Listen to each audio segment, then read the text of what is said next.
Hi, I'm Romila Thapar. Over the last few years, I hope you've been watching my program, The Interview on the Wire. During that period, I've interviewed doctors, politicians, businessmen, scientists, authors, and even the occasional Nobel laureate. For me, it's been exciting. I hope it's been enjoyable for you. But these, as you know, are tough times, and if this program is going to remain bold, independent, and sometimes even defiant, then I think we need your support. At the end of the day, it's a truism, but editorial independence is best defended by the viewers. So if you would like this program to remain the way it is, forthright, outspoken, and interesting, then would you consider supporting us? All you have to do is to click on the description at the bottom. But more than anything else, I hope you will continue to watch the interview. Your viewership means an awful lot to me. Thank you for your time. Goodbye.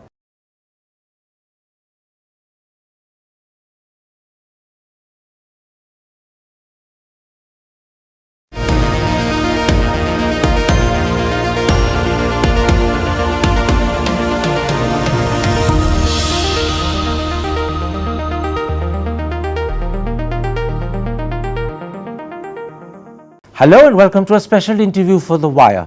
In August 1947, she was 15. What did independence mean to her? What were her dreams and expectations, and were they realized? And today, what sort of country does she think India has become, and does she like it? Those are some of the issues I shall raise today with someone who's widely considered India's foremost historian, Romila Thapar. Romila Thapar, in 47 you were just 15. What did independence mean to you? What were your dreams and expectations? I regarded myself and my generation as having grown up on what I always refer to as the cusp of independence. So there were immense expectations.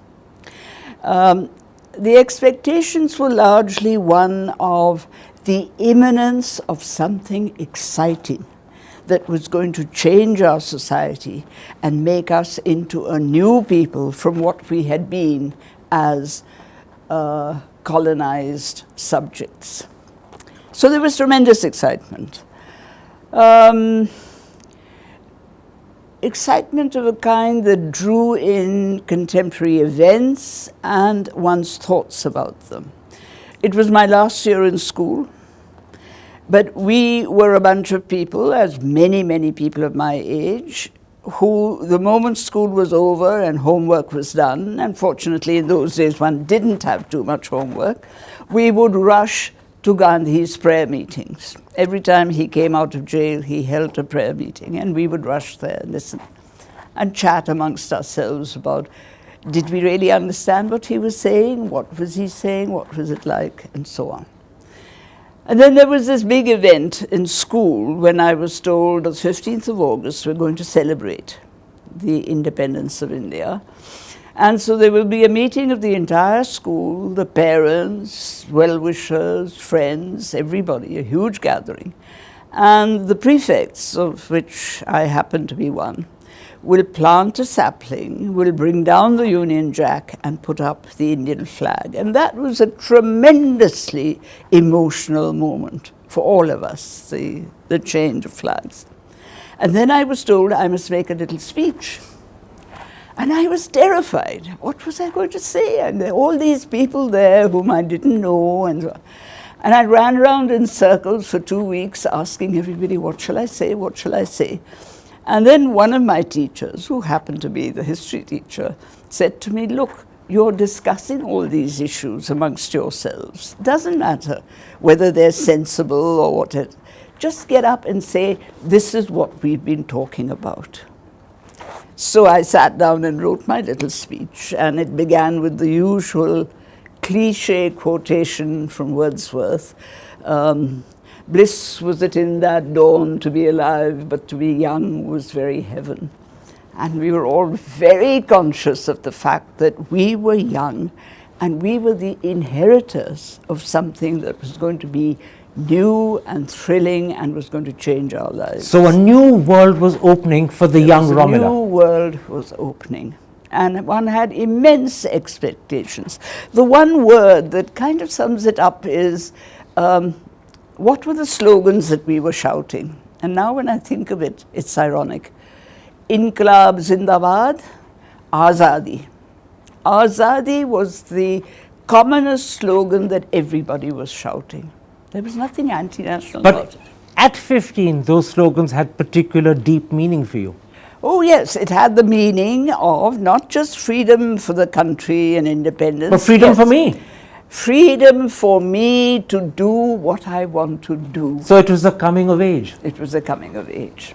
75 years ago, in contrast to your sense of coming of age, many in the world thought India wouldn't survive as a united country. And the truth is, we had challenges of caste, creed, ethnicity, region, language, cuisine.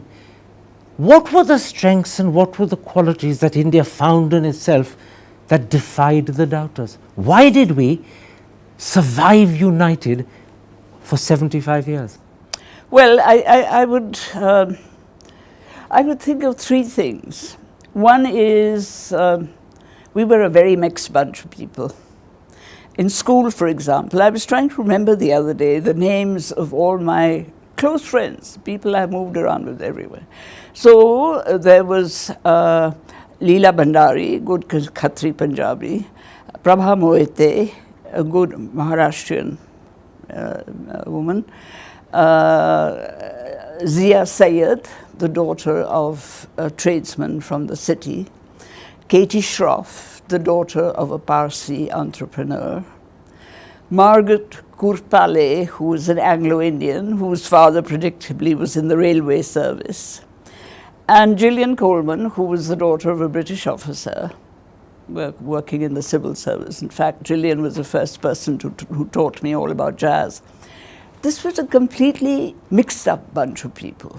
We were in and out of each other's houses. We were talking to each other as if we all knew each other, not just superficially. Was this the strength of India, that different people could mingle together and be friends? Absolutely. They were my closest friends, and I kept up a correspondence with at least three of them until a couple of years ago. So India's diversity wasn't its weakness, it was its strength. It was its strength.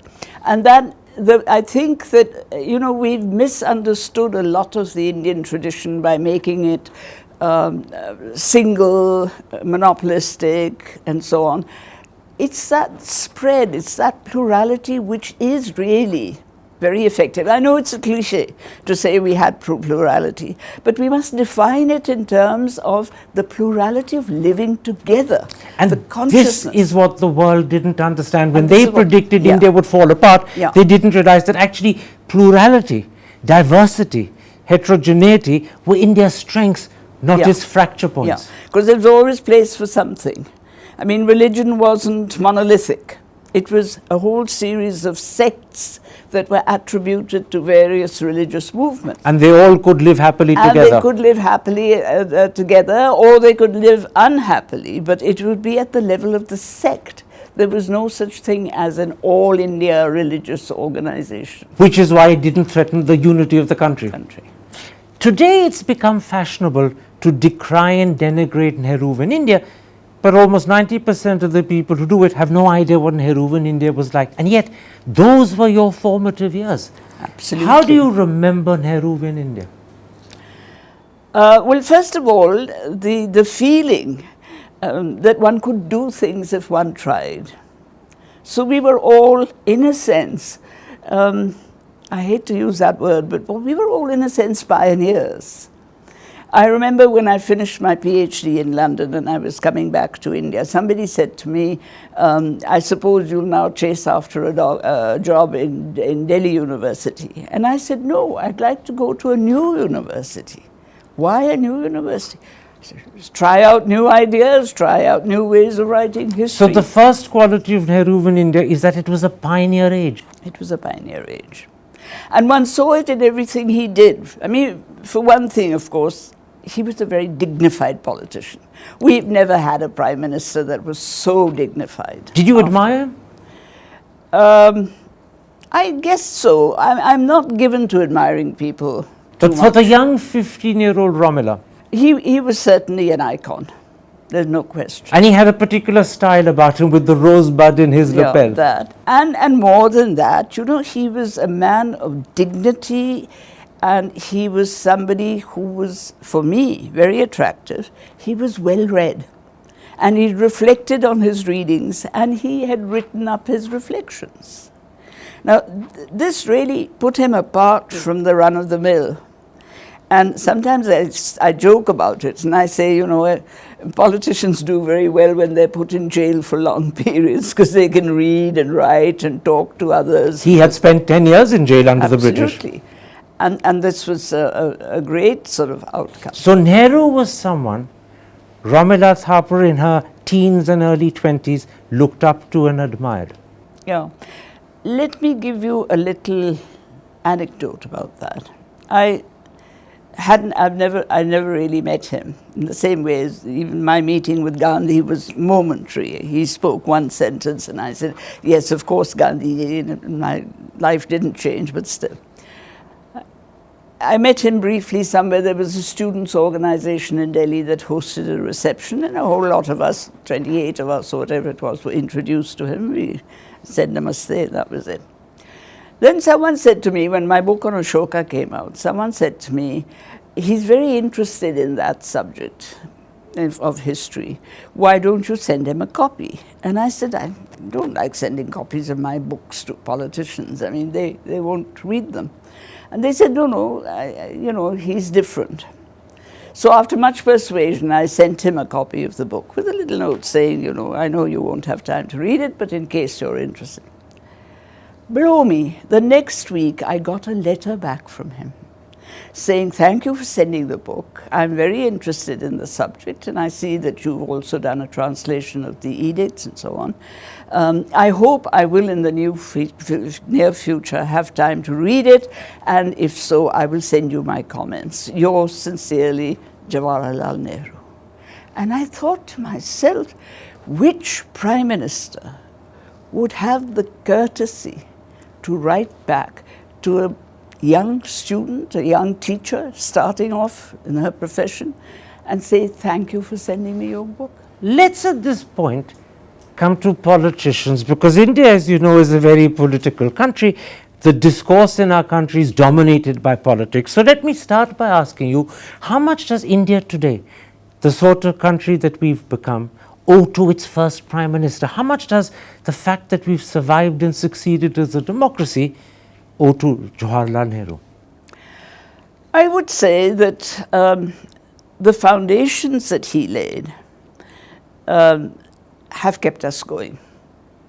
Not the superstructure, but the foundations. What do I mean by that? He was concerned with the definition of nationalism, which everybody has, that it's secular, it's democratic, and there is a certain nationalist position.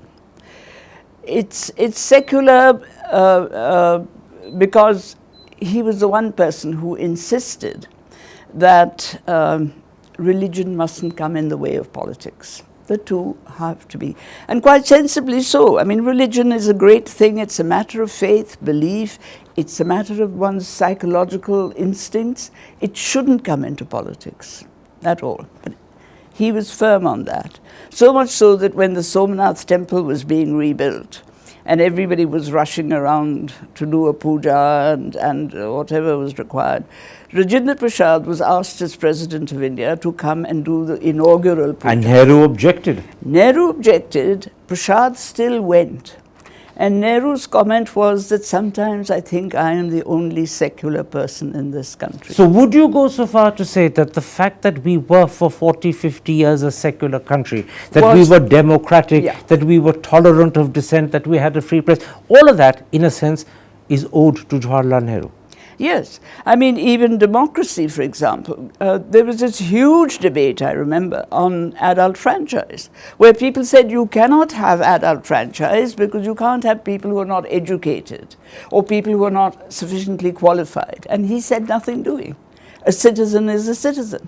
And what did it do? It opened up the vote, particularly to women and to Dalits, the Avarna category, those outside caste. Nehru was one critical phase in our 75 years. Another was the emergency of Indira Gandhi from 75 to 77. As you view it, was it an aberration, or was it, given India's inherent contradictions, inevitable?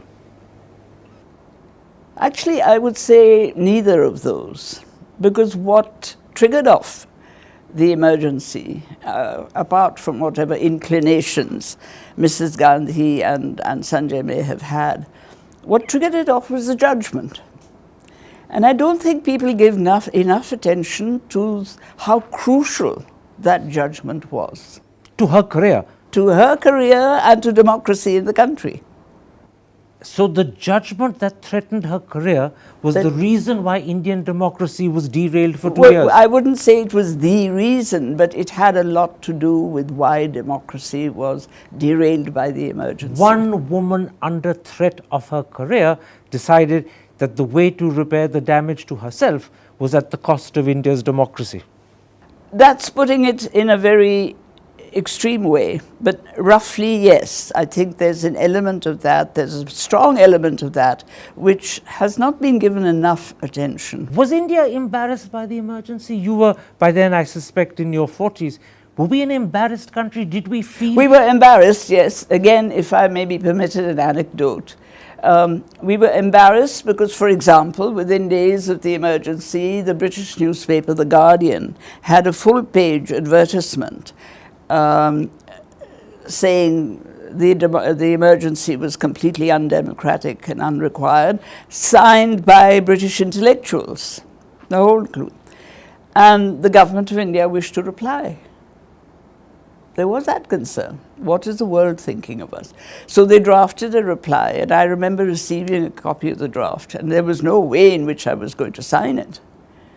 And that led to further troubles in my life, but nevertheless. But we did, at least in those days, care what the world thought about us. Very much so. India's image and people appreciating what we were doing was important to us. Yeah, it was important. The third phase in our 75 years, I suppose, is the rise of Narendra Modi and his Hindutva and Hindu nationalism. Do you view it as a decisive break with the preceding 67 years, or do you see it as a realization of India's inner identity? You know, one has to then define India's inner identity, and far be it from me to attempt a definition of that. It's much too complicated. But to go back to nationalism, what did nationalism mean to us soon after independence? It meant secularism, democracy, and the concept of a nation state.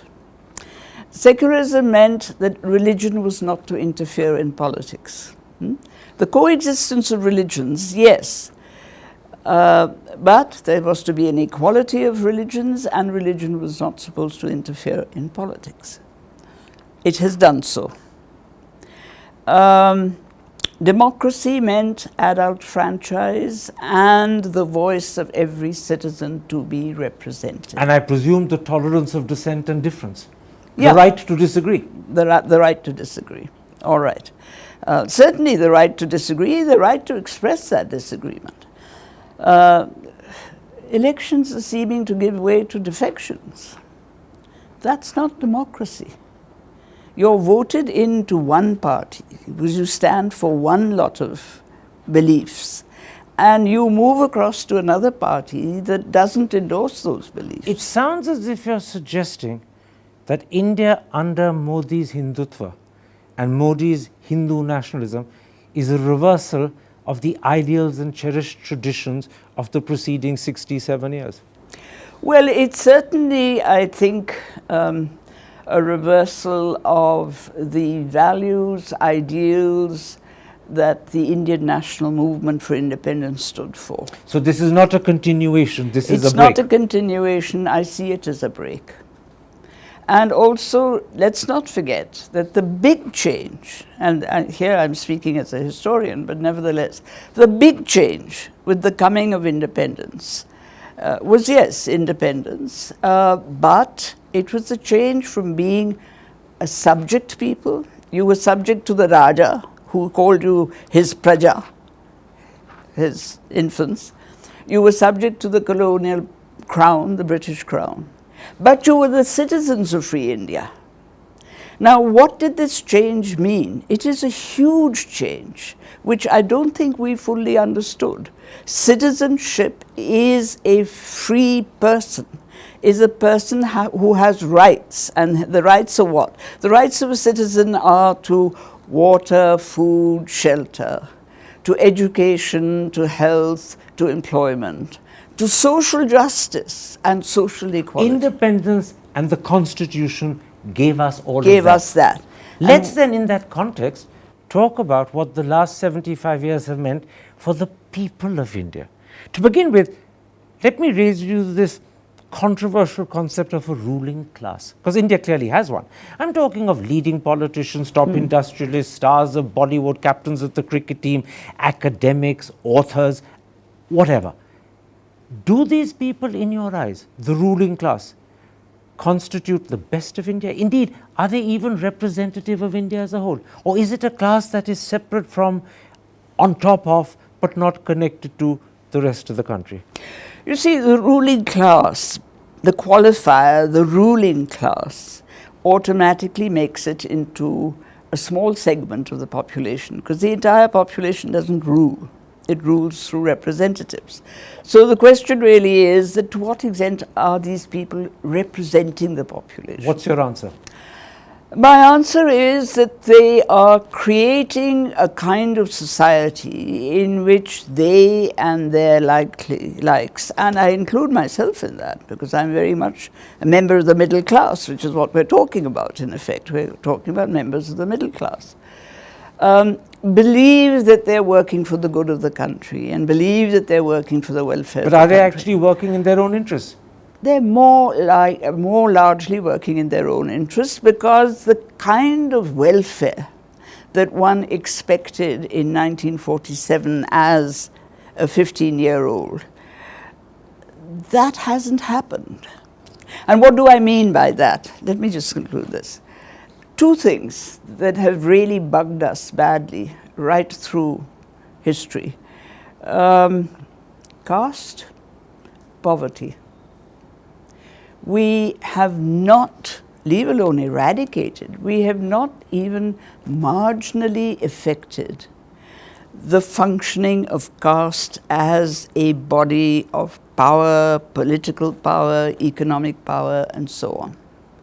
We may be trying to do that, but there's no way. Are we trying to do it? I know we have an Adivasi president at the moment, and we're proud of the fact. I know we've had Dalit presidents, but the truth is, and you know this better than me, that India's scheduled castes and scheduled tribes are amongst the most deprived in our country. Have we done enough to wipe away their tears as Gandhi would have wanted his country to do? No, I think we haven't at all. And remember that people like a tribal president or a Dalit president, these are tokens. With the best will in the world, you can say that these are tokens of intention, but they're not actually registering change. So tokenism is what we've gone for rather than the substantive. actuality. Because the actuality in this case, if we're going to be talking about changing the lives of tribals and of Dalits and so on, the actuality would be precisely bringing in laws, bringing in structures where there is no caste and where poverty is allowed. And that we haven't done, or at least not sufficiently. No. You also mentioned poverty. It's often said that India is a fantastic country for the rich, the powerful, the influential, and people with contacts. But India is also a democracy, or meant to be one. What sort of country is India for the poor, for people without influence, for people without contacts? In other words, what sort of country is India for the majority of its population? I would imagine a very difficult country. There's no guarantee from the state of fulfilling the rights of the citizen. What I just mentioned.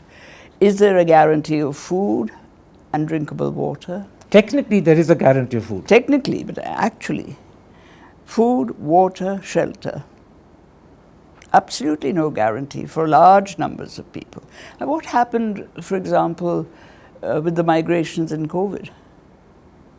That's not a demonstration of advanced citizenship. So whatever the rhetoric of governments, and I'm saying that in the plural, the ordinary poor Indian citizen is usually left on his or her own to fend with the trials of life. Absolutely, to fend with the trials of life, to try not to give in, because you're born, you have to live your span, you have to do something to keep going. So India is not a country for poor people. No, certainly not. The poor are forgotten. The poor are forgotten, or they're sidelined, or they're not taken seriously enough. We're talking in the context of the ruling class. It's often said that the ruling class of today is very different to the ruling class of the 50s and 60s, because today's ruling class is more representative of the people. It's more rooted in the soil of the country.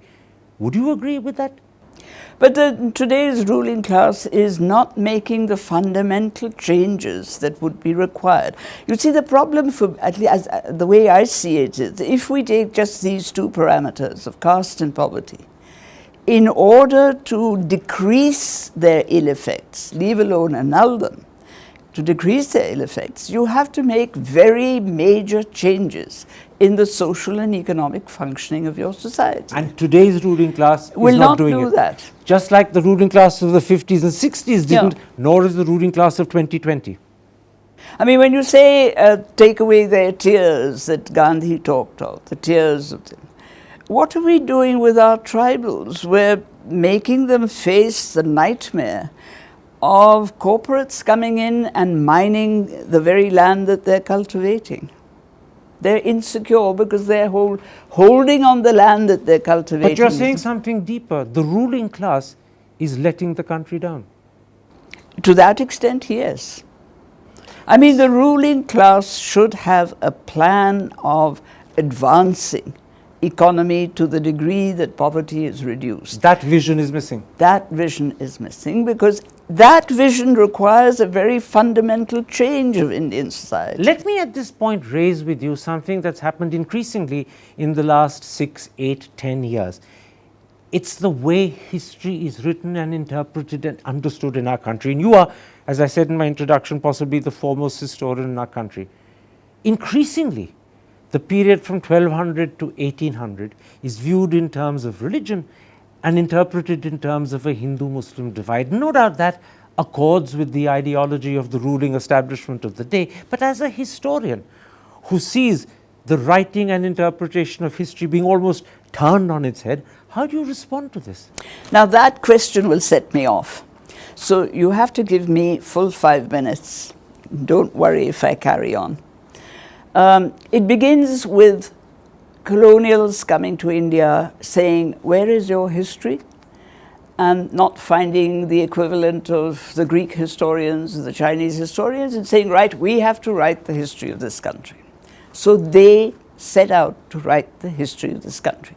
They write about many things which have come up to the surface and which we're contesting. One, James Mill, for example, writes about there are two nations in India, the Hindu nation and the Muslim nation. He uses the word nation. And they are constantly in conflict. James Mill, 1817, The History of British India. That statement is repeated again and again and again by colonial writers, historians, writers, everybody. It's picked up by the Indian middle class and becomes part of the fundamentals of the history of the second millennium AD. Now, the crisis comes when 50 or so years ago, historians start saying, are you sure that this makes sense in historical terms? In other words, was Mill right or wrong? Was Mill right or wrong? Then you start analyzing the history of that one millennium and find that Mill was hopelessly wrong. This was not what was. But by then we've accepted the Mill interpretation. We've accepted the Mill interpretation. And what we are now arguing is that there was no such thing as a Hindu nation and a Muslim nation, because nationhood comes in a post-colonial phase. It doesn't go back to the past. There are no nations that belong to the earlier centuries. Secondly, where's the evidence for talking about a Hindu nation and a Muslim nation? There's nothing. If you say that the Muslims, as is said by Hindutva today, that the Muslims victimize the Hindus, and therefore we've had 1,000 years of slavery, and many dramatic statements of that kind are made. When you look at the texts and the sources, you find that there are all kinds of mixtures going on. Artisans and craftsmen repairing the Qutb Minar in Delhi have little inscriptions saying I, Bhondu, Dhondu, Hundu, Handu, all these pet names that people had, are masons who repaired this destruction over here. And we are very grateful to our god Vishwakarma for helping us. Inside the Qutb Minar. In other words, Muslims and Hindus worked side by side on the same project. Side by side, yeah. Or you had traders. I mean, the whole of the west coast of India, which has Khojas, Bohras, Mapilas, Nawayas and so on, these are Arab traders who married locally and became communities of mixed religion. Another example of this is the fact that Akbar had Hindu generals and Prithviraj Chauhan had Muslim generals. And they fought against each other, but it wasn't Hindu versus Muslim. And only last night I was reading an interesting book on the history of the horse in India, in which it was said that the Mughals and the Rajputs, high caste Rajputs, there were 27 marriages that took place in the families of both. So what Hindutva is doing today and has been doing for the last 6-8 years is to read back Mill's interpretation of Indian history, which was untrue in 1870 when he wrote it, but they're now reading it back 6 centuries to reinterpret the past. I mean, what is really happening, to put it in a nutshell, is the revival of the colonial history of India by pretending that this is the indigenous history. And that's not true. That's not true. Jimmy. And this is our problem today, that the professional historian who says, but look at the evidence, is dismissed because the evidence for them doesn't exist. It's just what you make believe of the past that holds. In other words, an ideological predilection that suits a particular group is being read into history, and as a result, history is being misinterpreted because the misinterpretation suits a political body. You see, let me just be a little pedantic over here. The good historian today has to be aware of a huge number of sources. Texts are not the only sources. There is archaeology, there's even genetics. That's coming into the writing of history all over the world. Environmental factors, all of this. So the sources have got very much wider.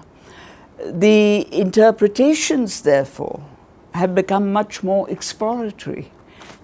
Was it really this that explains the change, or was it also that? And the two may be rather different, but somehow are connected. And the historian is looking for these connections. Then you come to the methods, which have changed completely. History is not a narrative of the past. History is an attempt to understand and explain what happened in the past so as to understand the present better. So you go for evidence, and it has to be reliable. You can't say, oh yes, such and such a god came and then this happened, or such and such a rishi had supernatural powers and this happened. You have to have reliable evidence.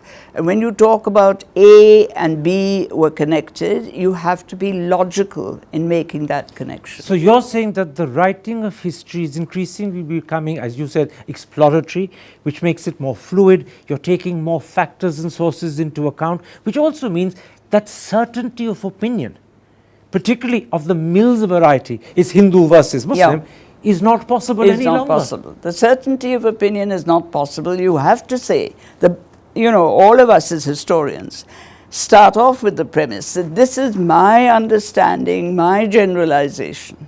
But something may come along and it'll change it altogether. So is the rewriting of history that we're seeing over the last 6-8 years simply a rewriting, or is it actually a distortion done with political motivation in mind?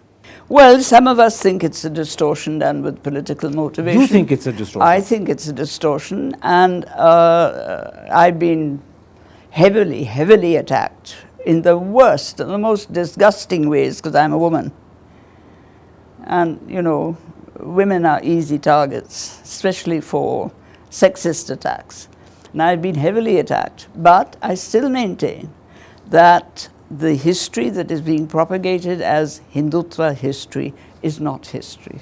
In other words, what we're seeing in 2022, 2021, 2020, 75 years after independence, is actually an undoing of the history and the truth. Yeah. So as far as history is concerned, It's we're not advancing, we're regressing. Let me qualify that and say it's a strong attempt to undo the history, because fortunately so far we do have some excellent young historians who are not buying this. But there is an attempt being made not to further the understanding of history, but to regress it. To formulate it in terms that they think are the correct formulation. History is becoming a catechism. You're given a question and you're given the answer. You stick with that question and you stick with that answer. Don't ask another question and don't look for another answer. This is the stultification also of young minds. Which is why one's so worried about the new education policy. We're coming to the end of this interview. Let me raise with you directly the figure that, like a colossus, stands above all of us, our Prime Minister. Clearly, Mr. Modi has had an impact on India that very few of his predecessors did, with the exception perhaps of Jawaharlal Nehru. He's been Prime Minister for 8 years, he's got 2 years more, arguably he could have 5 more after that. As a historian, is there any way we can get some sense of how history will remember? Well, yes, I mean, history, of course, or historians of the future, will explore a lot of things, and they'll dig up a lot of things which are today quietly being pushed aside. So the image that will emerge will be, if they're good historians, the image that will emerge will be a rather different image, I suspect. Not completely, but there will be nuances that will not be the same. Historians look at past figures at 2 levels. One is the human being. What kind of human being was this ruler? I mean, we do that with all our kings and queens and this, that, and the other. And the human qualities come in. And whereas with someone like Nehru, you can see the human qualities because they are palpable, they're apparent. With Modi? They seem to be hidden. Deliberately? I don't know. Or are they missing? Well, maybe he doesn't wish to publicize them. But you're suggesting, if I can interpret what you said, that the man who's viewed as a colossus today might be seen by future historians as a colossus with cracked feet. Look, everybody's got cracks. There's nobody who is a colossus without cracks. But today those cracks in Modi aren't visible. They'll be written about in the future. They'll be written about in the future. And let's not forget that when we talk about somebody, a politician or some public figure being a colossus, this is an imagination of publicity. People aren't colossi, no matter what position they hold. They're just projected as. They're projected as that. And I think that we Which have suggests that colossi of their own making. Maybe of their own liking, of their own making, how they project themselves or like to see themselves projected, how others project them. History will see through all of that. History will see through all of that in the sense that history doesn't believe in the domination of colossi. It believes in the working of men and women. Again, you're suggesting history won't be kind to Mr. Modi. Well, history is never kind to any colossus. But coming to the end, let me ask you a personal question. You have the good fortune of having not just lived through the 75 years, but been old enough to observe it, understand it, feel it, respond to it, and react to it. Today, in 2022, do you like the sort of country? Do you personally like the sort of country Mr. Modi is making India? Look, I like the country because I've had ample opportunities to pick up and leave. No dearth of good jobs elsewhere. But I'm asking you... Yeah. Why have I stayed? I've stayed because for me it's very important when I go through a security check at the airport and the guy who's doing the checking looks at my boarding pass and my identity and says, "To acha aap wohi hain?" And I say, "Kya matlab?" And he says, "Jo itihas likhti hain." And then I say to him, "Have you read anything?" And then he says, "Yes, I read this or I read that." Liked it very much. Why did you like it? It has a feel of reality to it, which other books on history I read. That is a tremendous bonding. That is a tremendous sense of being responsible for what you're doing to a public that is more than just X, Y, and Z. And this is a perfect explanation for why Romila Thapar loves her country. But I'm asking a different question. I know. Do you like the country Mr. Modi is making India? No, I don't. I don't. You don't like Modi's India? No, I think it's too narrow, it's too limited, it's too one-sided. It hasn't got the richness. It hasn't got the anticipation of possibilities of what could happen.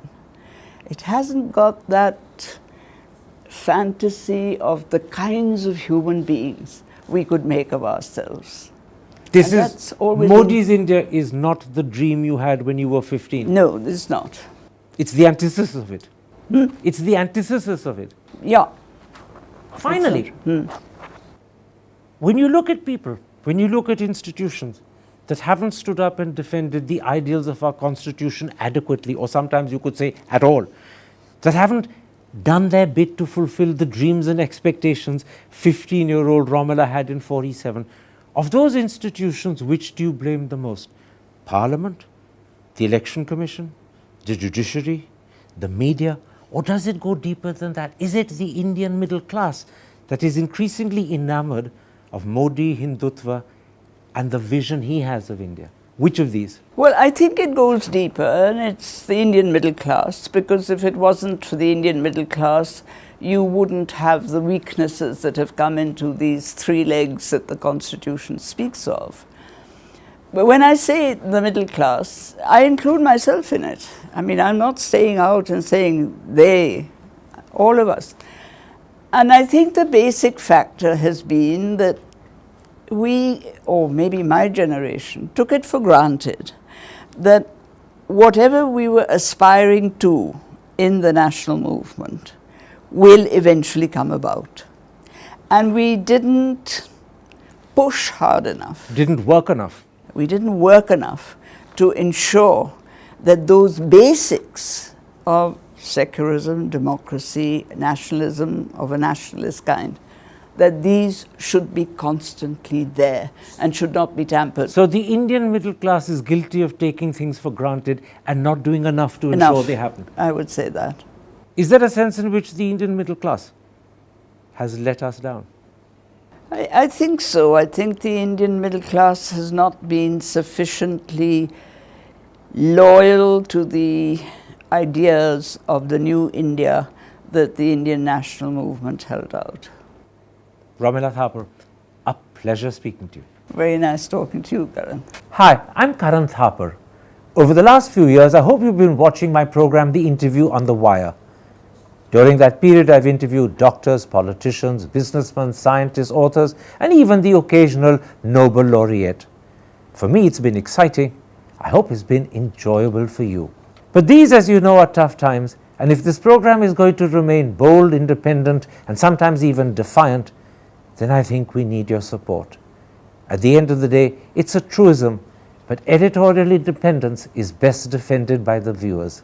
So if you would like this program to remain the way it is, forthright, outspoken, and interesting, then would you consider supporting us? All you have to do is to click on the description at the bottom. But more than anything else, I hope you will continue to watch the interview. Your viewership means an awful lot to me. Thank you for your time. Goodbye.